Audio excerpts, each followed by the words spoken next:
Assalamualaikum warahmatullahi wabarakatuh.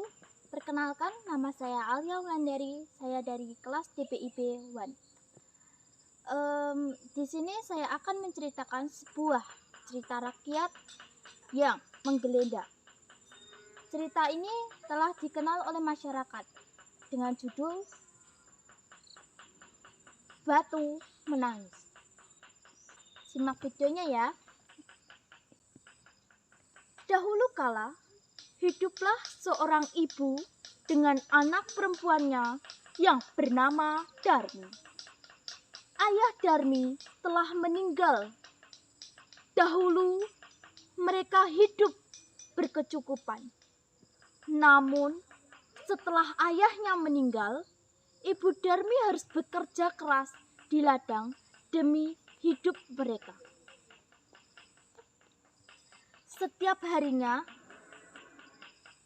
ke ladang yang membuat kulit Ibu Darmi jadi kian gelap. Berat tubuhnya pun menyusut. Demi Darmi, ibunya pun harus bekerja keras untuk memenuhi kebutuhannya. Setiap hari, Ibu Darmi hendak bekerja di ladang. Dia akan bekerja sampai sore. Sebab musim panen sudah tiba dan ibunya pun berkata pada Darmi, "Darmi, bisakah kamu memasak hari ini, Nak? Ibu tidak bisa pulang siang ini karena harus ke ladang menyelesaikan panen kita. Jika sudah selesai, tolong hantarkan makanan itu ke ladang ya, Nak." Darmi yang sedang menyisir rambutnya yang indah pun terkejut. "Tidak mau, Bu. Jika aku memasak, rambutku bisa-bisa rusak. Aku kan habis keramas. Lalu jika aku mengantarkan makanan ke ladangnya Ibu, nanti kukuku jadi hitam. Aku kan habis luluran," jawab Darmi. Ibu Darmi yang mendengar jawaban tersebut hanya bisa menggelengkan kepala dengan sedih. Saat di ladang, Ibu Darmi bekerja dengan keras. Dia mengumpulkan hasil panen dan besok akan dijual ke pasar. Ibu Darmi bekerja keras tanpa memperdulikan waktu. Walau ia belum makan, dia tetap bekerja keras demi menghidupi dan mencukupi kebutuhan putrinya yang satu-satunya tersebut. Putrinya yang pemalas itu kerjanya hanya berdandan dan berdandan.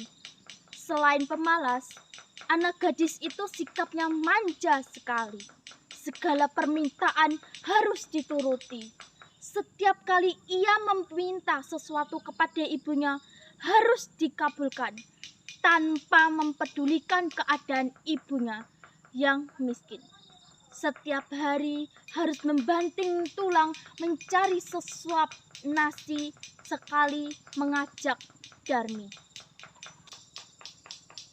Sesekali Ibu Darmi mengajak putrinya untuk membantunya bekerja di sawah ataupun di ladang, tetapi Darmi selalu menolak ajakan dari ibunya. "Anakku, bagaimana jika kamu membantu ibu di sawah? Ibu butuh bantuan, Nak." "Tidak mungkin. Aku bekerja di ladang. Bu, aku itu anak gadis yang selalu perawatan. Jadi, jika aku ke ladang membantu ibu, nanti tanganku terus tubuhku menjadi hitam.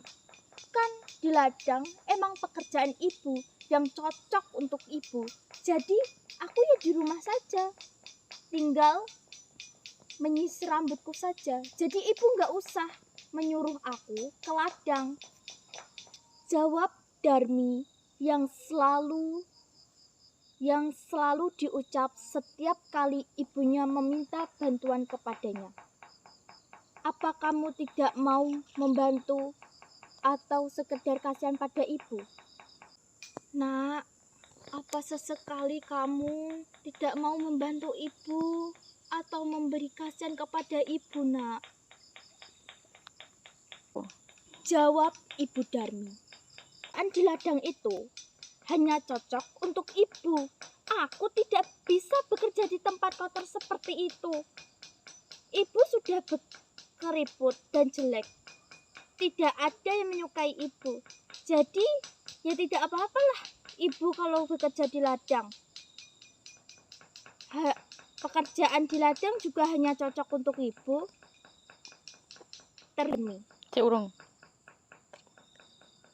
Teriak Darmi meskipun ia tak pernah dibantu oleh anaknya. Tetapi sang ibu tetap rajin untuk berangkat dan bekerja di sawah atau di ladang. Setiap selesai bekerja, Darmi seringkali menghampirinya dan meminta uang hasil bekerja dari ibunya untuk memenuhi apa yang diinginkan. Sudah pulang kerja?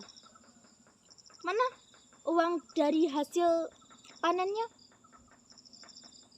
Tanya Darmi suatu ketika ibu mengajak putrinya sematawayangnya itu untuk menuruni bukit menuju desa, di mana banyak permukiman yang dipadati penghuni untuk berbelanja macam-macam kebutuhan.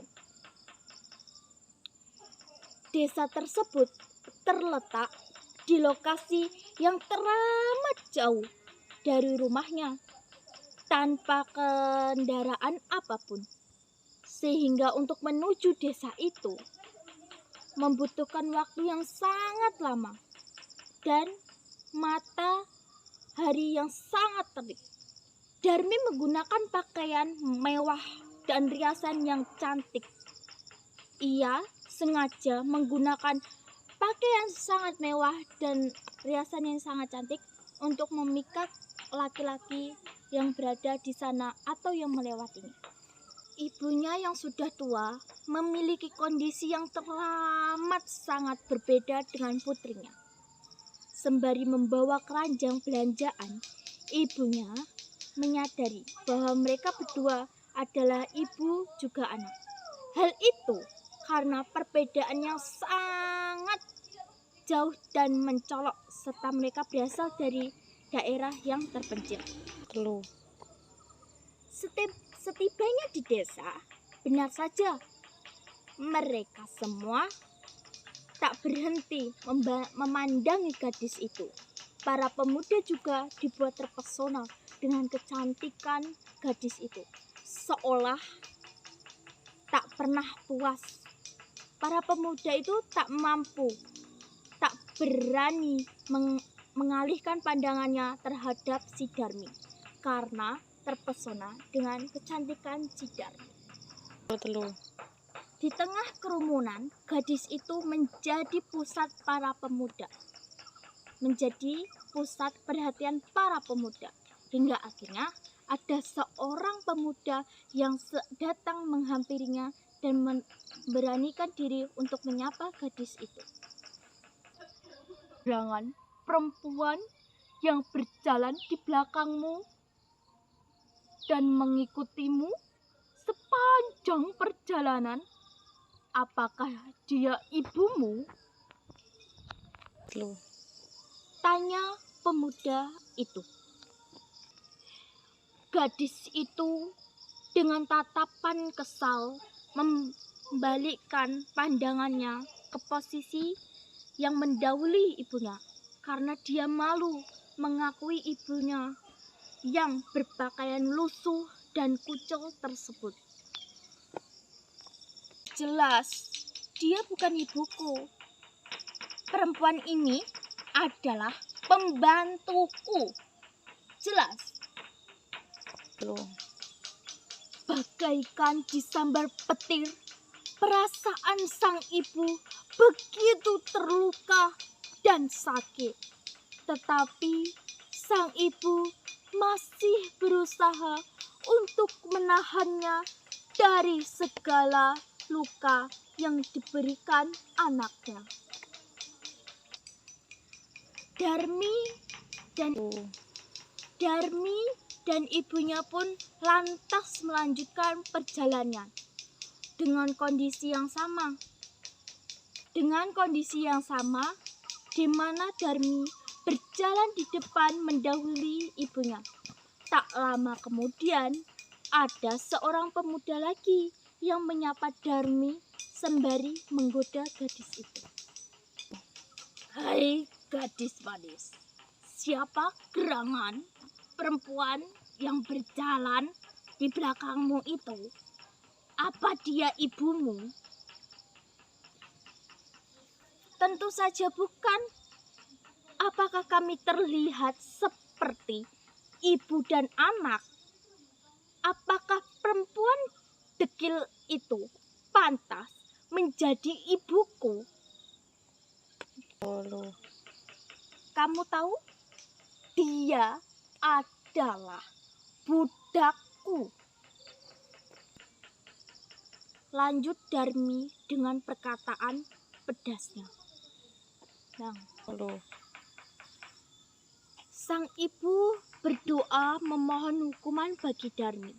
Sang ibu kembali merasa terluka, tapi ia berusaha menahan diri dari amarah. Namun, sepanjang perjalanan, begitulah yang dilakukan anaknya. Darmi selalu menyebut ibunya sebagai pembantu dan malu mengakui keberadaan ibunya. Karena penghinaannya dan sang ibu merasa terluka, akhirnya sang ibu berhenti di pinggir jalan. Dia berdoa, duduk bersimpuh sambil menangis karena melihat perilaku anaknya yang begitu kejam. "Kenapa berhenti, Bu?" tanya Darmi. Namun, meski bertanya berulang kali, sang ibu tak jua menjawab. Sang ibu lantas berdoa.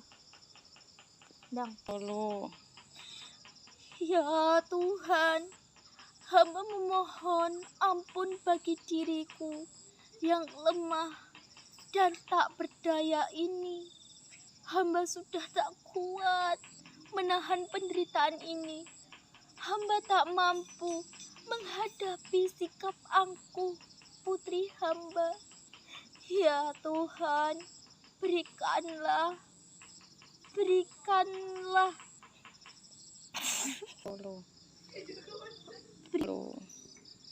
hukuman yang semestinya kepada putri hamba. Hukumlah putri hamba yang durhaka ini. Hamba mohon ya Tuhan." Atas kehendak dari Tuhan Yang Maha Esa, langit tiba-tiba mendung dan gelap.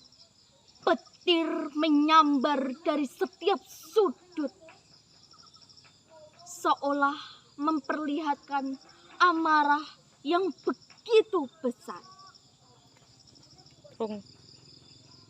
Hujan deras datang mengguyur permukaan bumi.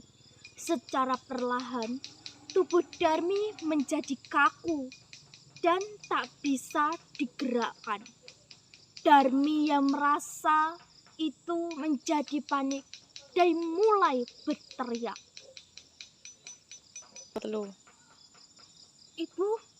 Ibu, ada apa dengan tubuhku? Kok tidak bisa bergerak aku?" Sang ibu tak menjawab pertanyaan itu dan melihat bagaimana tubuh anaknya perlahan mengeras. "Maaf Ibu, maaf Darmi, demi berjanji tidak akan pernah mengulangi kesalahan. Darmi, maaf Bu, maaf, seru Darmi. Darmi pun berubah menjadi batu. Namun, segala permohonan Darmi sudah terlambat. Nasi sudah menjadi bubur. Hukuman atas kedurhakaan Darmi sudah tidak bisa diberi ampun. Perlahan, sedikit demi sedikit, tubuh Darmi pun menjadi batu. Dari ujung kaki, kepala, tubuh Darmi semakin mengeras. Sebelum anaknya berubah menjadi batu, sang ibu dapat melihat putrinya yang menangis sambil memohon ampun kepadanya. Dengan mata kepala sendiri, akhirnya sang ibu melihat Darmi berubah menjadi batu. Orang lain yang berada di sana juga menyaksikan kejadian tersebut. Setelah Darmi berubah menjadi batu, langit kembali menjadi cerah dan terang seperti sedia kala. Darmi yang sudah berubah menjadi batu diletakkan di pinggir jalan dan disandarkan ke tebing. Karena masyarakat mengetahui kejadian itu, batu tersebut pun menjadi legenda dan dijuluki sebagai legenda batu menangis. Teman-teman, dari cerita saya tadi dapat dikesimpulkan bahwa jadi anak janganlah durhaka, harus menuruti nasihat orang tua dan akuilah orang tuamu sendiri, karena dialah yang menghidupimu, melahirkanmu, dan mendidikmu sampai titik sekarang. Sayangilah kedua orang tuamu sebagai mereka menyayangimu di waktu kecil. Sekian dari saya. Bila ada tutur kata yang tidak berkenan, saya mohon maaf sebesar-besarnya. Dan karena saya hanya manusia biasa. Sekian. Wassalamualaikum warahmatullahi wabarakatuh.